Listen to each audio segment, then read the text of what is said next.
देखो यहाँ तक हो गया था कि कैसे इन्वायरमेंट, देखो मैंने क्या क्या किया था पिछले वीडियो में कि कैसे इन्वायरमेंट सेटअप करते हैं, कि आपको एपीआई प्रोडक्शन का बनाना है या आपको क्यूए का बनाना है या टेस्टिंग का बनाना है। तो ऐसे जैसे प्रॉड इन्वायरमेंट बनाया है वैसे आप यहाँ पे प्रॉड की जगह टेस्ट इन्वायरमेंट बना सकते हैं, फिर क्यूए बना सकते हैं। अलग अलग इन्वायरमेंट फोल्डर में आप फाइल्स बना सकते हैं, उसके अंदर आप यूआरएल रख सकते हैं, राइट।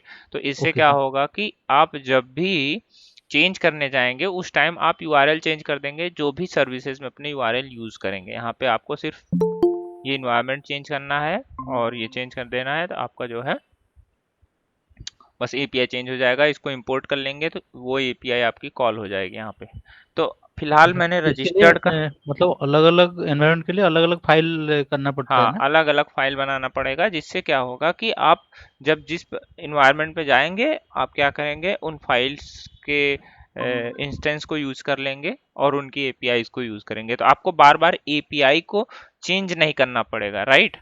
एक ही ओके। फाइल यूज करेंगे तो आपको प्रोडक्शन का अलग डालना है, हाँ। टेस्टिंग का अलग। तो इससे क्या होगा कि अलग अलग इन्वायरमेंट हम डाल के अलग अलग एपीआई यूज करेंगे तो हमें अलग से एफर्ट देने की जरूरत नहीं पड़ेगी, प्रॉब्लम नहीं होगी। और फिर उस फाइल के हिसाब से जब हम सेटअप करके होस्ट करेंगे तो वहां पे उस फाइल का यूआरएल ही उठाएगा हमारा एप्लीकेशन। उस तरीके से हम डायनेमिक कॉन्फ़िगरेशन भी कर सकते हैं। तो ये अलग अलग बातें हैं, उस टाइप से हम ये चीजें कर सकते हैं। हम चेक कर सकते हैं क्या इन्वायरमेंट है हमारा, और फिर तो चलो एक एपीआईज बना लेते हैं रजिस्ट्रेशन का, उसके बाद फिर हम स्टार्ट करेंगे आर्किटेक्चर वगैरह, फिर बनाएंगे लेटर। अभी web API dot net core back dot net core web API dot net core web module test API लेते हैं, ठीक है। नेक्स्ट करते हैं, वेब एप्लीकेशन की जगह यहाँ पे लिख देते हैं student admission, student admission dot API. ये डाल दिया। ट्यूटोरियल्स के अंदर कोड प्ले का फोल्डर है उसके अंदर हम डाल देते हैं।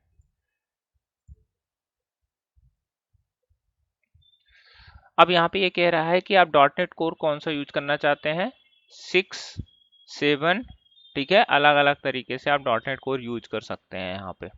तो यहाँ पे मिनिमल एपीआई भी यूज कर सकते हैं। मिनिमल एपीआई क्या होती है कि आपको बेसिकली कुछ डिफॉल्ट सेटअप मिलते हैं, उनको यूज कर सकते हैं। और यहाँ पे authentication type Microsoft identity platform अगर हम यूज करेंगे तो बाय डिफॉल्ट हमारा ऑथेंटिकेशन क्रिएट करके देगा। और विंडोज ऑथेंटिकेशन का मतलब होता है आपका जो क्रेडेंशियल अपने विंडोज के सिस्टम का है वो क्रेडेंशियल यूज करेगा। तो ये डिफरेंट टाइप का ऑथेंटिकेशन, अभी नन ऑथेंटिकेशन करते हैं और फिर यहाँ पे क्रिएट करते हैं।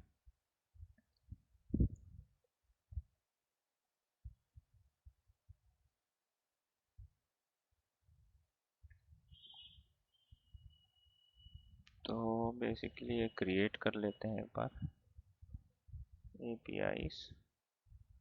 यहाँ पे कोई दिक्कत नहीं, क्लोज क्लोज।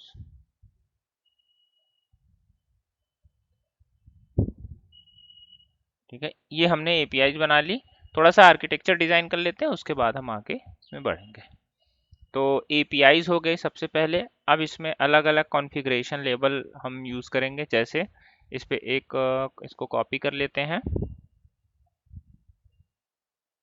ठीक है। यहाँ पे ऐड न्यू प्रोजेक्ट, तो यहाँ पे लाइब्रेरी यूज करेंगे। हम कौन सी लाइब्रेरी यूज करेंगे, डॉट नेट कोर की, या डॉट नेट स्टैंडर्ड भी यूज कर सकते हैं।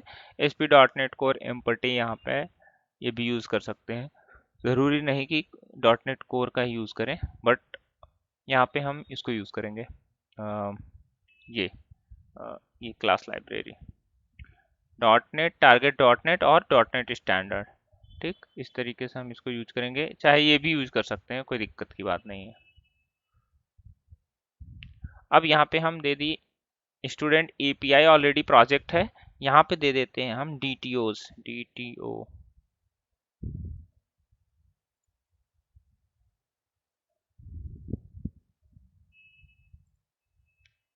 डॉट नेट 6 स्टैंडर्ड ले लिया यहाँ पे, राइट। अब दूसरा हम यहाँ पे ऐड करेंगे लाइब्रेरी, इसका दे देते हैं हम डीटीओज की जगह यहाँ पे दे देते हैं मॉडल्स,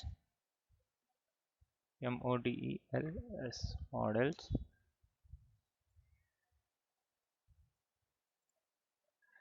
यहाँ पे मॉडल्स आ गया, डीटीओस को ऐसे ऐसे ऐसे कर सकते हैं, इस तरीके से बना सकते हैं, कोई दिक्कत नहीं।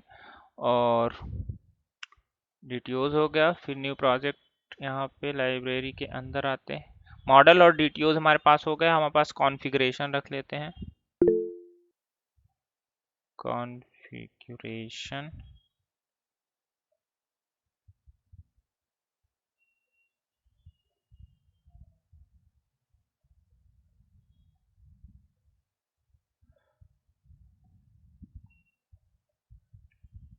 ठीक है, ये कॉन्फ़िगरेशन कर लेते हैं। ये साइड से जूम नहीं हो सकता आई गेस,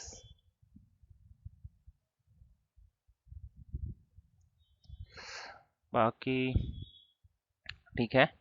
तो इतना हो गया हमारे पास। क्या क्या हो गया यहाँ पे, हमारे पास हो गया कॉन्फ़िगरेशन, डीटीओज, मॉडल्स, एपीआईज हो गया, और हमें यहाँ पे डेटा एक्सेस लेयर भी ऐड करना है, तो एक प्रोजेक्ट ऐड करते हैं।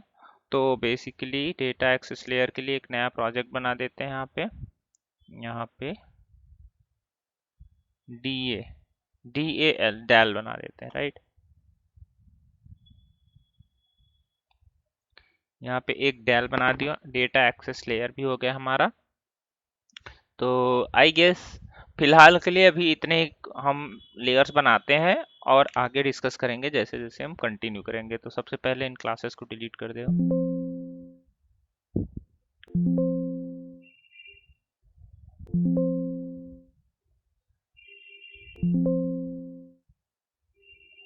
ठीक है, ओके, ऑलराइट। अब एक बार इसको रन करके देखते हैं क्या ये रन करता है कि नहीं।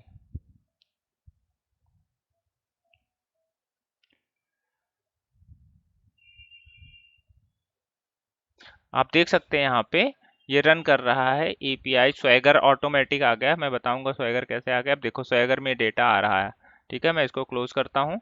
अब चलता हूँ यहाँ पे, दिखा देता हूँ क्या क्या होता है इसमें, किस तरीके से बना हुआ है। फिर आगे हम अपना कंट्रोलर और आगे डिटेल्स ऐड करेंगे। सबसे पहले जेसन फाइल में जाते हैं। जेसन फाइल में क्या होता है कि यहाँ पे आप कनेक्शन स्ट्रिंग ऐड कर सकते हैं, यहाँ पे आप कॉन्फ़िगरेशन लेबल ऐड कर सकते हैं, होस्टिंग इन्वायरमेंट वगैरह, अलग अलग आप स्टैटिक फाइल्स स्टैटिक डेटा यहाँ डाल सकते हैं ताकि वो आप रीड कर सको जेसन से। तो अलग अलग तरीके से डेटा यहाँ जेसन में पुट कर सकते हैं एज पर आवर रिक्वायरमेंट। ठीक, आगे हम देखेंगे इसमें कैसे हम यूज करते हैं इसको। Program dot C S file क्या है, पहले क्या होता था, पहले स्टार्टअप सी एस फाइल जो 6 से पहले है उसमें स्टार्टअप भी होते थे और program dot C S file दोनों होते थे। ठीक है, बट इन्होंने इस दोनों को कंबाइन कर दिया, एक ही बना दिया, जिसमें आपको डायरेक्ट बिल्डर क्रिएट करना, उसके बाद आप सर्विसेज ऐड कर सकते हैं यहाँ पे कंटेनर के अंदर। ठीक, और यहाँ पे स्वैगर ऐड कर सकते हैं। फिर एप्लीकेशन को बिल्डर को बिल्ड करेंगे, फिर जो ऐप बनेगा ऐप से इन्वायरमेंट निकालेंगे। अगर इन्वायरमेंट डेवलपमेंट का होगा तो स्वैगर का यूआई दिखेगा, अगर डेवलपमेंट इन्वायरमेंट नहीं होगा तो आपका स्वैगर का यूआई नहीं दिखेगा। इससे कोई देख नहीं पाएगा आपके एंड पॉइंट्स कि जब भी होस्ट हो जाए प्रोडक्शन पे तो कोई जाके स्वैगर के थ्रू देख ले क्या क्या एपीआई है, तो कोई देख नहीं पाएगा। ये सिर्फ टेस्टिंग इन्वायरमेंट यानी डेवलपमेंट इन्वायरमेंट पे ही काम करेगा। आप अगर चाहो तो यहाँ पे डेवलपमेंट के अलावा और अलग इन्वायरमेंट है, जैसे इसके अंदर गो टू डेफिनेशन में करूंगा तो अभी देखना आप कि इसमें अलग अलग इन्वायरमेंट दिखेगा। जैसे ये देखो, staging environment, production environment, is environment, develop environment, right. So अलग अलग तरीके से यहाँ पे इन्वायरमेंट्स बने हुए हैं, उन इन्वायरमेंट्स को ये डिटेक्ट कर लेता है और फिर उस हिसाब से डेटा शो करता है। अब आगे यूज HTTPS रिडायरेक्शन, तो इसमें क्या है कि HTTP रिडायरेक्ट करने के लिए हमें लाइक आपका अगर HTTP होस्ट है तो जैसे ओपन करेंगे वो HTTPS पे रिडायरेक्ट कर जाएगा। तो इस तरीके से चीजें यूज होंगी। ऑथराइजेशन यहाँ पे है। ऑथराइजेशन का मतलब ये है कि आप उस कंट्रोलर के लिए वैलिड यूजर है कि नहीं, आपको परमिशन है कि नहीं, यू आर ऑथराइज्ड पर्सन और not to access that particular action method और files whatever inside that project. Map controller क्या होता है, मैप कंट्रोलर होता है कि हम कंट्रोलर को मैप करने के लिए यूज करते हैं। तो ये सारे आपके डिपेंडेंसी, ये जो है मिडिलवेयर्स हैं, जो बने बनाए हैं मिडिलवेयर्स, उनको हम यहाँ पे ऐड करते हैं। ऐप डॉट रन क्या होता है, ऐप डॉट रन कर दिए तो इसके बाद आप कोई भी मिडिलवेयर ऐड नहीं कर सकते हैं। क्यों? क्योंकि ऐप डॉट रन करने के बाद आपकी जो लाइफ साइकिल होती है वहीं पे एंड हो जाती है। उसके बाद आप नेक्स्ट लाइक कोई और मिडिलवेयर यहाँ ऐड नहीं कर सकते, इसीलिए ये जो ऐप डॉट रन होता है लास्ट में लगाते हैं जब सब सारी मिडिलवेयर्स ऐड हो जाते हैं। ये चीज ध्यान देना। अब कंट्रोलर की बात कर ले तो कंट्रोलर में आप देख सकते हैं यहाँ पे ये अलग अलग तरीके से, थोड़ा ज्यादा जूम हो गया है, हाँ ये I think this is best. Okay, अब देखो यहाँ पे कंट्रोलर इन्होंने बनाया है, कंट्रोलर बेस इनहेरिट किया है क्योंकि एपीआई में कंट्रोलर बेस इनहेरिट होता है। और इसमें यहाँ पे इन्होंने क्या किया, एक प्रॉपर्टी ले ली public read only I logger, ये सब देखेंगे कैसे काम करता है चीजें, ठीक है। और यहाँ पे इन्होंने एक क्लास बना लिया, क्लास में प्रॉपर्टी बना लिया, उस प्रॉपर्टी में एक मेथड बना लिया और उस तरीके से डेटा शो कर रहे हैं जो हम कॉल कर रहे हैं डेटा। तो फिलहाल के लिए ये दोनों रहने देते हैं और देख लेते हैं इसमें क्या क्या लॉन्च सेटिंग भी होती है। Launch setting dot JSON properties के अंदर होता है, इसमें अलग अलग इन्वायरमेंट, जैसे स्वैगर, अगर आप स्वैगर हटा देंगे तो आपको स्वैगर नहीं दिखेगा यहाँ पे, ठीक है। ये जैसे लॉन्च करने पे स्वैगर आ जाता है, स्वैगर क्या होता है, स्लैश स्वैगर करके लिख के आ जाता है, ठीक। और स्वैगर का यूआरएल ओपन हो जाता है, तो ये अगर हटा देंगे तो आप हट जाएगा। यहाँ पे देखो इन्वायरमेंट सेट है, इन्वायरमेंट सेट कर सकते हैं आप कैसा इन्वायरमेंट है, एप्लीकेशन किस पे चलेगा, ठीक है, विंडोज ऑथेंटिकेशन है कि नहीं है, एनोनिमस ऑथेंटिकेशन है कि नहीं है, भी ट्रू है। एनोनिमस ऑथेंटिकेशन मतलब कोई भी लॉगिन कर सकता है, राइट। पोर्ट एसएसएल पोर्ट क्या है, एसएसएल पोर्ट का मतलब जो एचटीटीपीएस पोर्ट पे चलता है उसका पोर्ट ये है, ठीक है। तो ये सारी इन्वायरमेंट है, आपकी जो एप्लीकेशन रन होगी वो स्पेसिफिक होगी, जैसे आप देख लेते हैं रन करके यहाँ पे। अब देखो आपका पोर्ट 7154 पे रन कर रहा है क्योंकि इसमें SSL HTTPS लगा हुआ है, ठीक है, 7154। तो आप देख सकते हैं यहाँ पे क्या लिखा हुआ है, 7154 HTTPS, ठीक है। और लोकल होस्ट 5121 पे भी चल सकता है। तो अलग अलग तरीके से ये रन होता है, जो डिपेंड करता है कि हम किस तरीके से कॉन्फ़िगरेशन करें। तो लॉन्च सेटिंग डिसाइड करता है, आपका पोर्ट वगैरह वहां पे सारा फिक्स होता है किस पे रन करना है आपका एप्लीकेशन, राइट। अब आगे बात करते हैं कि इसमें कैसे डेटा ऐड करेंगे और किस तरीके से कॉन्फ़िगरेशन करेंगे, किस तरीके से मॉडल ऐड होगा और सारी चीजें। सबसे पहले हमारा क्या वो है, क्या मोटिवेशन, कि हम सबसे पहले कॉन्फ़िगरेशन कर ले कि जो हमारा मेन कनेक्शन स्ट्रिंग फाइल होता है सबसे पहले उस पर फोकस करेंगे, उसके बाद आगे हमें जो फोकस करना है फोकस करते रहेंगे, ठीक है। तो उसके लिए क्या करना पड़ेगा, हमें बनाना है dB context file, right. DB context file क्या करता है कि वो डिसाइड करेगा कि आपका कनेक्शन स्ट्रिंग के साथ कनेक्ट होके जब भी हम एप्लीकेशन रन करेंगे तो एसक्यूएल के लिए कनेक्ट एक फाइल जो कि एज अ समझ लो कि एक मीडिएटर की तरह काम करेगी, जिसके अंदर आप कनेक्शन पास करेंगे कंस्ट्रक्टर में और कनेक्ट करेगा एसक्यूएल सर्वर से। तो आपका एप्लीकेशन एसक्यूएल सर्वर से कनेक्ट होगा एज अ एक ब्रिज के हेल्प से। आपकी जो डीबी कंटेक्स्ट फाइल होगी उसको ब्रिज ही समझ लो, क्योंकि उसी के थ्रू जाती है सारी कनेक्शन स्ट्रिंग ऐड होगी। एनीवेज, अब चलते हैं यहाँ पे कॉन्फ़िगरेशन। कॉन्फ़िगरेशन सेक्शन में हम ऐड कर लेते हैं यहाँ पे क्या, यहाँ पे एक फोल्डर बना लेते हैं, कॉन्टेक्स्ट कॉन्फिग लिख लेते हैं, कॉन्फिग। और इसके अंदर ऐड करते हैं यहाँ पे एक क्लास, क्लास का नाम दे देते हैं एप्लीकेशन डीबी कॉन्टेक्स्ट, ठीक। एप्लीकेशन डीबी कॉन्टेक्स्ट ऐड कर लेते हैं क्लास। ये क्लास हमारी ऐड हो गई। By default internal class add होती है, राइट। इसको पब्लिक करना पड़ेगा क्योंकि ये डीबी कॉन्टेक्स्ट हम और भी जगह यूज करेंगे, इंटरनल आपका यहीं पे यूज हो पाएगा। तो यहाँ पे इसको बना देते सबसे पहले पब्लिक। अब ये क्या करता है, क्या चीजें इसमें रिक्वायरमेंट है, कौन सी और क्लासेस हमें यूज करनी पड़ेंगी, उसके लिए हम आगे डिस्कस करते हैं। तो सबसे पहले एप्लीकेशन डीबी कॉन्टेक्स्ट समझ नहीं पाएगा कि हमें कैसे कनेक्शन इस्टेब्लिश करना है एसक्यूएल। तो इसके लिए एक क्लास की मदद चाहिए इसको, वहां पे हम एक क्लास को इनहेरिट करेंगे। कौन सी क्लास इनहेरिट करेंगे, डीबी कॉन्टेक्स्ट होता है, डीबी कॉन्टेक्स्ट ये क्लास होती है। अभी हमने ऐड नहीं किया है, इसकी प्लगइन्स ऐड करनी पड़ेगी, ठीक है। यहाँ पे जैसे आप आएंगे तो यहाँ पे आ रहा है ना माइक्रोसॉफ्ट एंटिटी फ्रेमवर्क कोर, ठीक है, ये इंस्टॉल करना पड़ेगा। तो ये आगे काम करेगा। बट यहाँ पे केवल डीबी कंटेक्स्ट नहीं, हम यहाँ पे ऑथेंटिकेशन ऑथराइजेशन भी यूज करेंगे। उस केस में हमें क्या करना पड़ेगा, कुछ एडिशनल कॉन्फ़िगरेशन करना पड़ेगा यहाँ पे। तो ये बनाने से पहले चलते हैं एक मॉडल बना लेते हैं, क्योंकि वो इंपॉर्टेंट चीज है। उस मॉडल के ही थ्रू हम क्या करेंगे, अपने एप्लीकेशन को एक्सेस करेंगे। कनेक्शन स्ट्रिंग बनाएंगे, लेकिन हम एक्चुअली बेसिकली मैं करने क्या जा रहा हूं, मैं यूज करने जा रहा हूं आइडेंटिटी। आइडेंटिटी इसमें यूज करूंगा। आइडेंटिटी के थ्रू मैं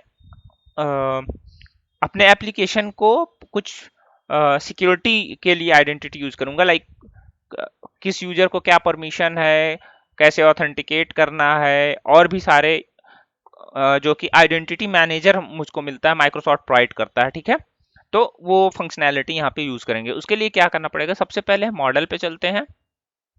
हमने मॉडल्स बना के रखे हैं यहाँ पे। तो यहाँ पे इस क्लास, इस जो डीएलएल है, इसमें सारे मॉडल्स ही होंगे। क्यों मॉडल्स होंगे, मैंने इसको अलग से मैं बता दे रहा हूँ, अलग से क्यों ऐड किया हूँ, क्योंकि मॉडल्स जो है हर जगह यूज होंगे। ठीक है, जहां जहां इस मॉडल की जरूरत पड़ेगी वहां वहां यूज होगा, इसलिए मैंने इसको एज ए यूनिक बनाया।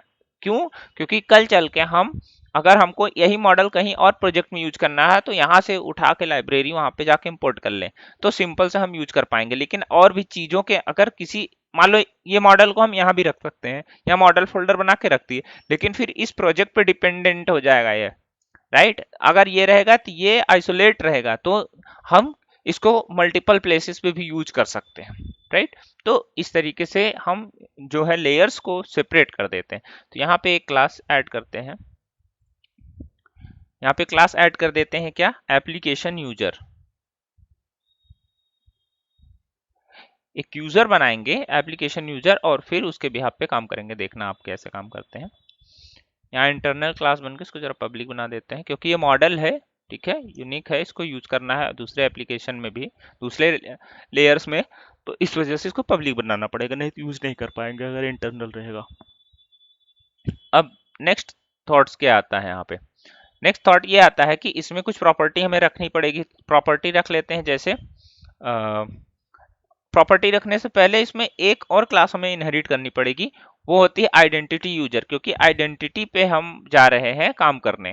ठीक है, आइडेंटिटी इंप्लीमेंट करने जा रहे हैं, तो उसके लिए हमें जो कुछ बाय डिफॉल्ट आइडेंटिटी दी गई है उनको यूज करना पड़ेगा। तो यहाँ पे क्या लिखेंगे, आइडेंटिटी, IDENTITY, आइडेंटिटी यूजर।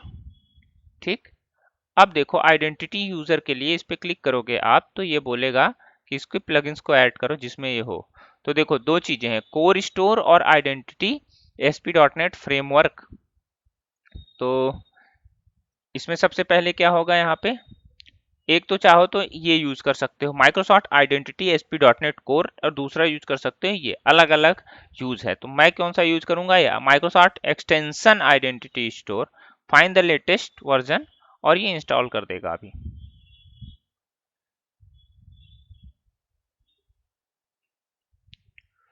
ठीक, देखो ये एरर चला गया, ये क्लास मिल गई मुझे।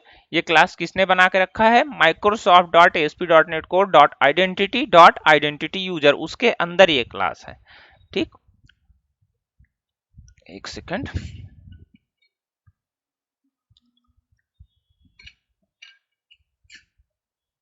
ओके, नाउ अब यहाँ पे प्रॉपर्टीज क्रिएट कर लेते हैं, PROP प्रॉप, और अलग अलग प्रॉपर्टीज क्रिएट कर लेते हैं फटाफट यहाँ पे। जैसे कुछ भी प्रॉपर्टीज हमें चाहिए ही चाहिए, यहाँ पे ले लेते हैं नेम। दूसरा मान लो मोबाइल नंबर बाय डिफॉल्ट इसके अंदर रहता ही है, ठीक है। तो यहाँ पे ले लेते हैं फर्स्ट नेम, मान लो फर्स्ट नेम, यहाँ पे ले लेते हैं लास्ट नेम। ठीक, और मान लो यहाँ पे हम अगर चाहें तो जेंडर वगैरह भी ले सकते हैं, और यहाँ पे कुछ और भी यूजर और भी चीज़ें ले सकते हैं। मान लो स्टूडेंट है, तो स्टूडेंट अभी करंट किस में पढ़ रहा है, किस क्लास में है, तो वहाँ पे ये चीज़ ले सकते हैं। तो मान लो स्टूडेंट, या तो यहाँ पे लेने की जरूरत नहीं, सिंपल से एक ले लेते हैं, स्टूडेंट का first name, last name, gender, ठीक है, और डेट ऑफ बर्थ, डीओबी, 4 चीजें ले लेते हैं यहाँ पे, ठीक है। और यहाँ पे एक वो ले लेते हैं, एक और प्रॉपर्टी ले लेते हैं, इज एक्टिव, इज एक्टिव हो गया, ठीक। एक क्रिएटेड बाय हो गया, एक अपडेटेड बाय हो गया, ठीक है। Created by and updated by, और 2 चीजें हो गई, क्रिएटेड डेट, अपडेटेड डेट। अब क्रिएटेड डेट अपडेटेड डेट क्या है, अब मैं बताता हूँ किस तरीके से। यहाँ से पहले तो सब में स्ट्रिंग डाल देता हूँ मैं, क्योंकि एक साथ ये है, बाकी जिसकी डेटा टाइप जरूरत, स्ट्रिंग। अब यहाँ पे फर्स्ट नेम है, मान लो ये कह रहा है कि नलेबल है कि नहीं, ये इसको इस तरीके से आप कर सकते हैं, डिक्लेयर या तो नलेबल डिक्लेयर कर दें, या तो इसको सप्रेस कर दें। सप्रेस कर देंगे तो बताएगा ये कि ये वार्निंग को डिसेबल कर देगा। यहाँ पे जैसे आप सप्रेस करेंगे, देखो इन सोर्स सप्रेस करेंगे तो ये ऐसे लिख के आ जाएगा यहाँ पे, नॉन नलेबल फील्ड है, ये नल वैल्यू कंटेन्स कर सकता है, ठीक है, और वार्निंग आपकी हट जाएगी। तो ये थोड़ा देखने में अच्छा नहीं लगेगा, तो इसको हटा देते हैं, या इसको ऐसे नलेबल बना देते हैं, बट नलेबल नहीं बनाएंगे, इसको मैंडेटरी बनाएंगे, ठीक। और अब यहाँ पे एक एप्लीकेशन यूजर है, आइडेंटिटी ले रहे हैं, क्योंकि ऑलरेडी इसके अंदर कुछ वैल्यू डिफाइन है जो की वगैरह जनरेट कर देगा ऑटोमेटिक, तो हमें कुछ करने की जरूरत नहीं। जैसे यूजर नेम वगैरह ये सब सारी की लिया है ना, टी की वगैरह है इसमें, तो ऑलरेडी आईडी जनरेट करेगा, मुझे यहाँ प्राइमरी की लगाने की जरूरत नहीं है। जेंडर आपका स्ट्रिंग हो गया, मान लो यहाँ पे अभी स्ट्रिंग ही दे देंगे, वो सब बाद में करेंगे कि रेडियो लगा दे, ड्रॉप डाउन लगा दे, सारी चीजें। डेट ऑफ बर्थ भी मान लो यहाँ पे डेट ऑफ बर्थ तो डेट टाइम होगा, तो यहाँ पे डेट टाइम हो जाएगा, बेसिकली टाइम नहीं होगा, यहाँ पे डेट ही होगा, लेकिन जो यहाँ पे सी शार्प है, यहाँ पे डेट टाइम दोनों साथ में होता है, ठीक। इज एक्टिव आपका बुलियन होगा, ठीक। और अब यहाँ पे डिफॉल्ट वैल्यू भी दे सकते हैं, अगर चाहो तो कुछ डिफॉल्ट वैल्यू दे सकते हो। जैसे यहाँ पे इज एक्टिव में डिफॉल्ट वैल्यू क्या दे देते हैं हम, कि एक्टिव, राइट। कैसे डिफॉल्ट वैल्यू, स्क्वायर ब्रैकेट के अंदर यहाँ लिखेंगे default, DEFULT, default value, right. Default value इसके अंदर हम क्या ट्रू फॉल्स पास करेंगे, क्योंकि बुलियन है, तो यहाँ पे दे देंगे ट्रू, ठीक। तो ये एक्टिव हो जाएगा बाय डिफॉल्ट, हमें इस एक्टिव में वैल्यू डालने की जरूरत नहीं, जब भी सेव होगा डेटा यहाँ पे एक्टिव रहेगा, राइट, वो सेट हो जाएगा। अब जैसे क्रिएटेड बाय अपडेटेड बाय छोड़ दो, लेकिन क्रिएटेड डेट में क्या होगा, यहाँ भी हमें यही चीज करना है।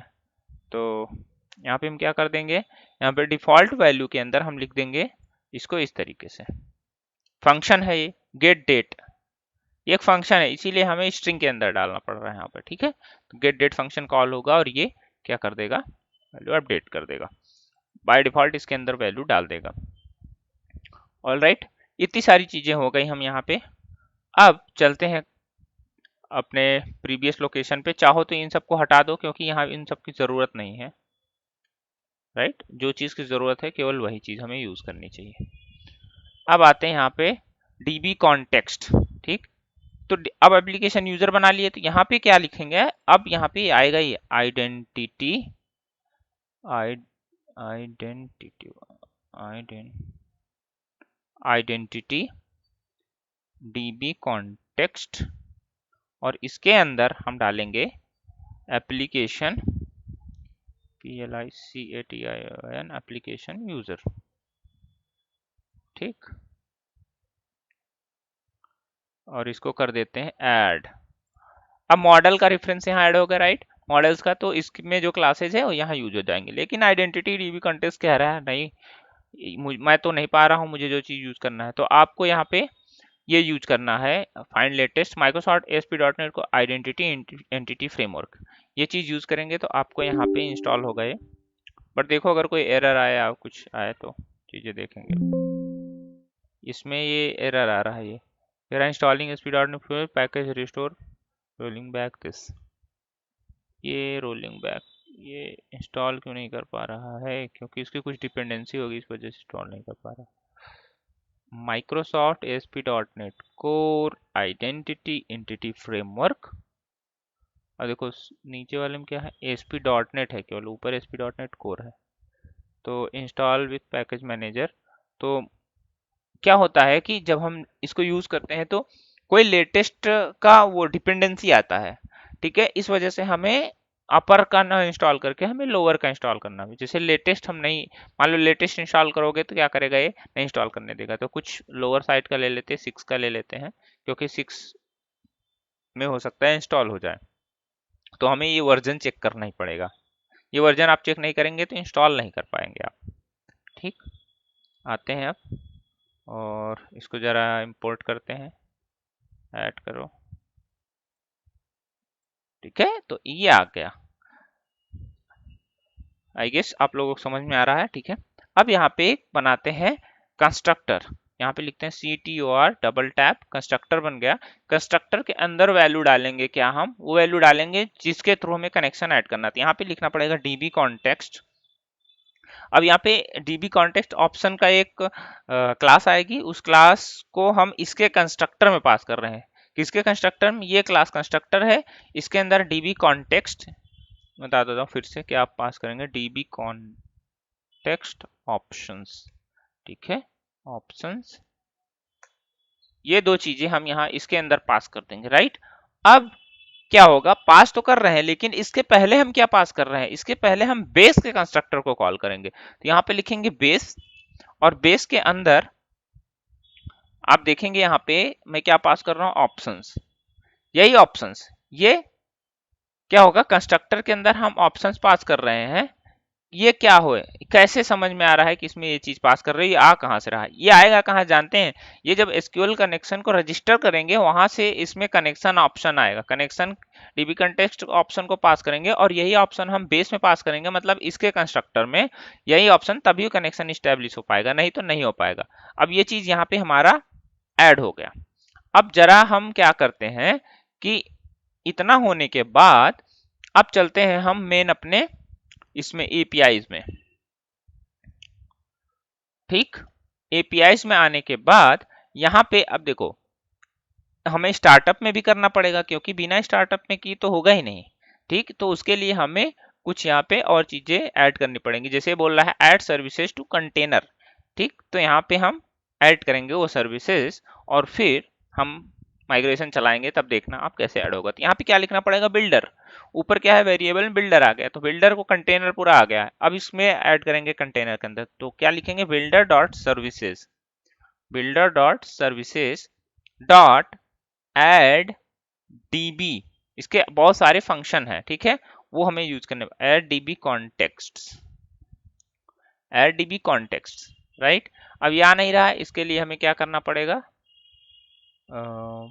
माना तो चाहिए builder dot services dot add DB context. पहले लिखने दो पूरा, उसके बाद फिर देखते हैं। अब यहाँ पे लिखेंगे application DB context, DB context. अब इसको इनहेरिट करते हैं, यहाँ पे सबसे पहले ऐड करते हैं इसकी क्लास, यहाँ पे कॉन्फ़िगरेशन का ऐड कर लिए, राइट। अब इसके जो है मेथड को ओपन करते हैं और इसके अंदर लिखते हैं इसे ऑप्शंस। यही ऑप्शंस की बात मैं कर रहा हूँ, जो ऑप्शंस वहां पे पास करेंगे, options dot use SQL server, SQL server. क्या लिख दिया हमने, यूज SQL सर्वर। जरा इसको मैं ऐसे कर देता हूँ, ये है जरा तो आप लोगों को दिखेगा प्रॉपरली, यूज SQL सर्वर। और यूज SQL सर्वर के अंदर भी हमें क्या पास करना पड़ेगा, यहाँ पे पास करना पड़ेगा builder, builder dot configuration dot get connection string. Get connection string के अंदर अब हम वो कनेक्शन स्ट्रिंग पास करेंगे जिस कनेक्शन स्ट्रिंग की बात मैं कर रहा हूँ कि आपको एप्लीकेशन सेटिंग में पास करना है, ठीक है। तो यहाँ पे ऐसे, और यहाँ पे लिख देते हैं हम माई DB कॉन्टेक्स्ट, या एक यही लिख देते हैं एप्लीकेशन DB कॉन्टेक्स्ट। या कनेक्शन का मान लो student connection, student admission M, या सिंपल सा कनेक्शन लिख देते हैं, सी ओ कॉन, बस इतना लिख देते हैं, ज़्यादा कुछ करने की जरूरत नहीं। अब देखो दोस्तों, इसमें क्या है कि आपको कुछ और प्लगइन की जरूरत पड़ेगी जिनको हमें नूगेट से इंस्टॉल करना पड़ेगा, नहीं तो आपका ये कुछ मेथड है जो कि काम नहीं करेगा। क्या है? सबसे पहले हमें यहाँ पे इंस्टॉल करना पड़ेगा टूल्स। किस चीज का tools? Microsoft entity framework core tools. अब देखो, जैसे आप इस पे जाते हैं, ये अगर ऑप्शन नहीं देगा तो कैसे पता चले क्या करना है, तो हमें यहाँ पे जाना पड़ेगा, राइट क्लिक करो, मैनेज नूगेट पैकेज पे जाओ, यहाँ पे लिखो Microsoft Microsoft dot entity framework. देखो फ्रेमवर्क आ गया कि नहीं, टूल्स यहाँ नीचे आ गया, ये है Microsoft entity framework core tools. इसको जरा इंस्टॉल करके देखते हैं इंस्टॉल होता है कि नहीं, क्योंकि इसमें वर्जन का भी इशू आता है, राइट। तो इंस्टॉल तो हो गया सब, देखो इसके ये अपने साथ बहुत सारे जो डिपेंडेंट थे उनको भी इंस्टॉल कर रहा है। तो अगर ये प्रॉपर इंस्टॉल हो गया तो आपको यहाँ पे इसके अंदर आपको यहाँ इंपोर्ट करने का ऑप्शन मिल जाएगा। लेट्स सी, नहीं आ रहा है, अब देख लेते हैं यहाँ पे डिपेंडेंसीज में जाके, पैकेज में जाके टूल्स इंस्टॉल हो गया, बट और भी हमें कुछ रिक्वायरमेंट होती हैं उनको भी इंस्टॉल करना पड़ेगा, ठीक। तो मान लो हमारे पास यहाँ पे टूल्स इंस्टॉल हो गया, अब यहाँ पे क्या इंस्टॉल करना पड़ेगा? एंटिटी फ्रेमवर्क कोर, ये इंस्टॉल करना पड़ेगा, इसको भी इंस्टॉल करो, ठीक है, एक्सेप्ट, ये इंस्टॉल हो गया। अब यहाँ पे ऑप्शन इंस्टॉल का आ गया, ये देखो यहाँ टिक हो गया, ठीक है। अब यहाँ पे अनइंस्टॉल इंस्टॉल का आ गया, ये चीज हो गया। अब डिजाइन रिलेशन एसक्यूएल सर्वर, बहुत सारी चीजें हैं, जैसे ये Microsoft entity framework core SQL server, इसको इंस्टॉल करना है। टूल्स क्या होता है? आपको माइग्रेशन ऐड करने में मदद करता है, इसलिए टूल्स की जरूरत पड़ती है। एसक्यूएल क्या होता है? कनेक्शन स्ट्रिंग बनाने की जरूरत पड़ती है, इसलिए उसको यूज होता है। अब हम चलते हैं यहाँ पे प्रोग्राम डॉट स्टार्टअप में ऐड करने के लिए। अब देखो यहाँ पे आ गया ना माइक्रोसॉफ्ट एंटिटी फ्रेमवर्क टूल, आ गया डीबी कॉन्टेक्स्ट, ये सब चीजें आ गई यहाँ पे, कनेक्शन इतना तो हो गया फ्रेंड्स।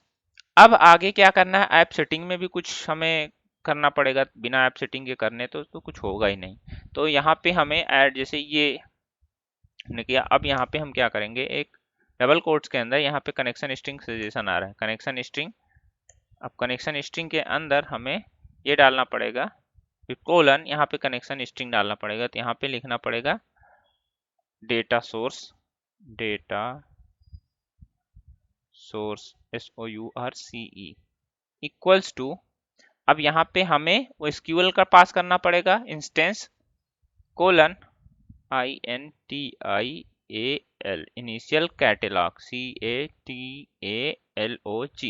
कैटेलॉग का मतलब यहाँ पे क्या है कि आपका डीबी डेटाबेस, कोलन यहाँ पे यूजर आईडी, कोलन यहाँ यूजर आईडी पास करना पड़ेगा, और फिर यहाँ पे आपका पासवर्ड, ठीक है। तो इतनी चीजें हमें यहाँ पे पास करनी पड़ेगी।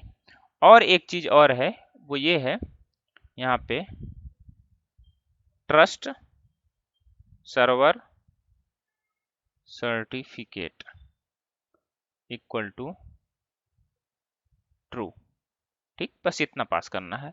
और ये जो पासवर्ड का बेसिकली ये कोलन नहीं होता है, यहाँ पे इक्वल लगाना पड़ेगा,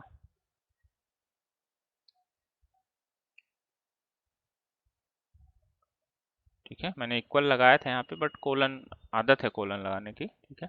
इसको अभी मिनिमाइज कर देते हैं यहाँ पे। अब उठाएं क्या?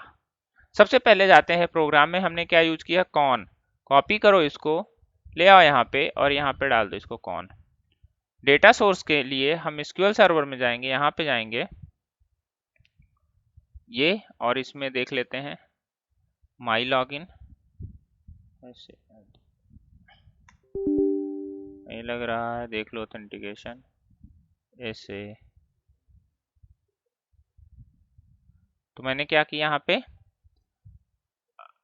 अब ये कॉपी करते हैं, ठीक है। कॉपी करने के बाद यहाँ पे आते हैं और इसको कैंसिल करते हैं, इसको मिनिमाइज करते हैं, ठीक है। यहाँ पे आने के बाद ये पेस्ट कर देते हैं, ये कैटेलॉग पेस्ट हो गया यहाँ पे, ठीक।